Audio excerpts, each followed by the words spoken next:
રાજકોટ જિલ્લાના Dhoraji Junagadh national highway ઉપર એક ગમખ્વાર અકસ્માત સર્જાયો હતો। મળતી જાણકારી અનુસાર જુનાગઢ તરફ પતરા ભરીને જઈ રહેલી એક અશોક લેલેન્ડ ગાડીના ડ્રાઈવરે અચાનક જ સ્ટીયરિંગ ઉપરથી કાબુ ગુમાવ્યો હતો અને આ દુર્ઘટના સર્જાઈ હતી। બેકાબુ બનેલી ગાડી રોડ ઉપર પલટી ખાઈ ગઈ હતી, જેના કારણે હાઈવે ઉપર અફરાતફરીનો માહોલ સર્જાયો હતો। આ માલવાહક ગાડીમાં માત્ર સામાન જ ન હતો, પરંતુ પતરાની ઉપર 7 જેટલા મજૂરો અત્યંત જોખમી રીતે બેઠા હતા। ડ્રાઈવરે કાબુ ગુમાવતા જ ગાડી પલટી ખાઈ ગઈ હતી। ઉપર બેઠેલા તમામ લોકો મજૂર રોડ ઉપર પટકાયા હતા, જેને લઈને 3 મજૂરોને નાની મોટી ગંભીર ઇજાઓ પહોંચી છે। ઘટનાની જાણ થતાની સાથે જ આસપાસના લોકો દોડી આવ્યા હતા અને તાત્કાલિક 108 એમ્બ્યુલન્સને જાણ કરવામાં આવી હતી।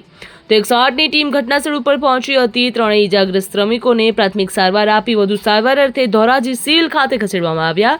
તો અકસ્માતના પગલે હાઈવે ઉપર ધોરાજીથી જુનાગઢ તરફ જતા માર્ગ ઉપર અંદાજે 3 કિલોમીટર લાંબી વાહનોની કતાર લાગી ગઈ હતી। કલાકો સુધી ટ્રાફિક જામની સ્થિતિ સર્જાતા વાહન ચાલકોને ભારે હાલાકીનો સામનો કરવાનો વારો આવ્યો હતો। બ્યુરો રિપોર્ટ, ખબર ગુજરાત।